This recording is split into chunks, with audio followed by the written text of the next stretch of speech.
Hello, good afternoon. My name is Joseph Quiroz Kit, and today I will be presenting the high stakes project, a team scenario.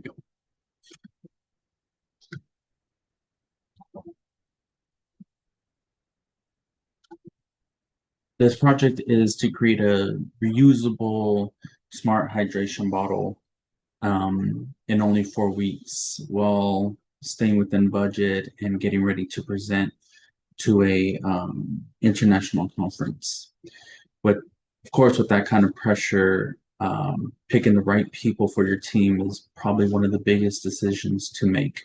So throughout this presentation, um, excuse me, I will explain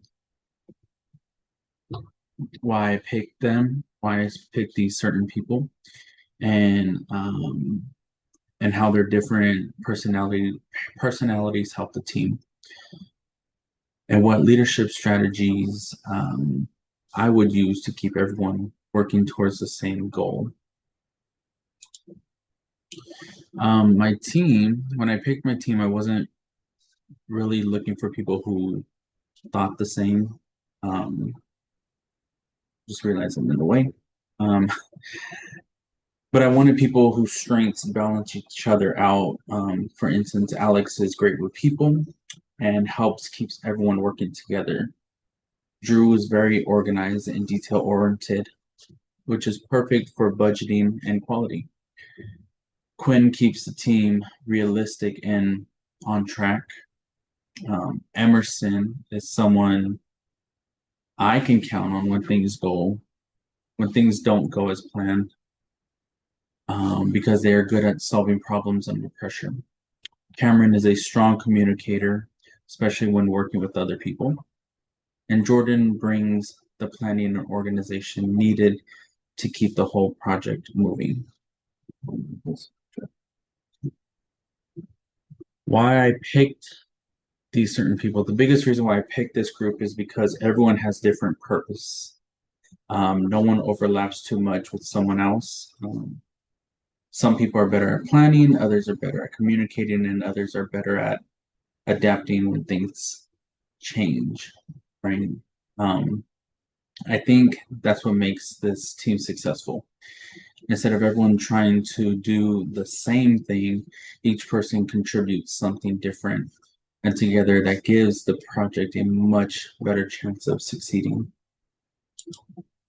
The personality differences are the main difference. The one thing I actually like about this team is that nobody has the exact same personality. Um, at first, I might sound like it can cause problems, but actually, it's just one of their biggest strengths. For instance, Jordan and Drew are more analytical and like having a plan, while Alex and Cameron are naturally good at building relationships. Emerson adapts really well under pressure. And of course, Quinn keeps everyone grounded with practical ideas. Having all those different viewpoints helps a team make better decisions instead of everyone just agreeing just because it's easier. Everybody communicates differently, of course, so that's something that I have to manage from the beginning. Some people like written reports and emails, while others would just rather sit down and talk things through. Because of that, I probably would do both. We'd have a short team meeting to make sure everyone stays on the same page. And then I'll follow up with a written update so nobody misses anything important. Um, Good communication prevents a lot of problems before they even start. Managing differences. I don't expect six people to agree all the time, of course. And honestly, that's okay. I think healthy disagreements can actually make projects better as long as everyone stays respectful. Everything should be fine. My goal would be to solve problems early instead of letting them build up. I'd remind everybody that we are working towards the same goal, and I'd rather encourage people than focus on fixing problems instead of proving who was right.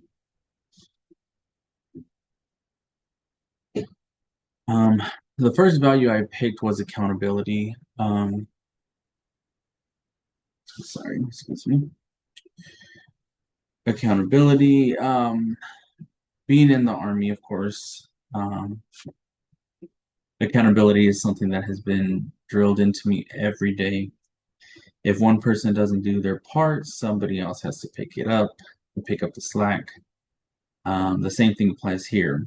Every person has responsibilities, and everyone has to be able to trust one another to get their work done.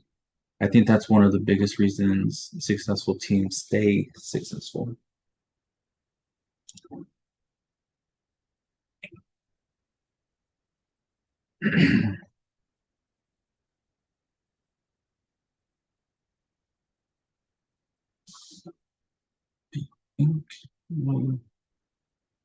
Excuse me, real quick.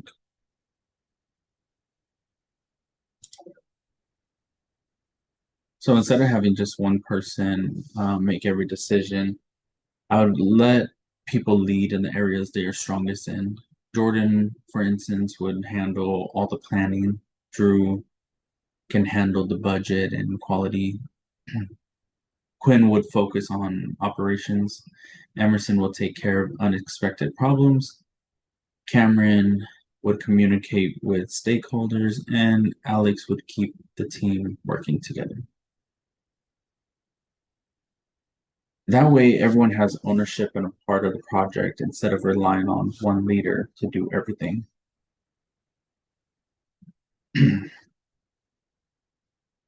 My second strategy is just making sure communication stays open from the beginning to end. I encourage people to ask questions, speak up if something isn't working, and keep everyone updated throughout the project. I'd also make sure that meetings stay productive and not waste people's time, because that is something big in the Army as well, is time wasted, right? Hurry up and wait. The more everyone knows what's going on, the smoother the project is going to be in the long run. Conflict is going to happen anytime you have different personalities working together. The important part is that you know how to handle it rather than sorry, handle it. I'd rather deal with problems right away than let them grow into something bigger, as I've mentioned before. I'd encourage respectful conversations, focus on finding solutions, and remind everyone that the project's success is more important than, winning the argument. To wrap everything up that I've spoken about today, I really believe that the team has everything it needs to be successful. Everyone brings different strengths, and when those strengths are combined with accountability, collaboration, and good communication, I think that they can accomplish this project even with a tight deadline. Thank you for taking the time to listen to my presentation. I appreciate your time. Thank you.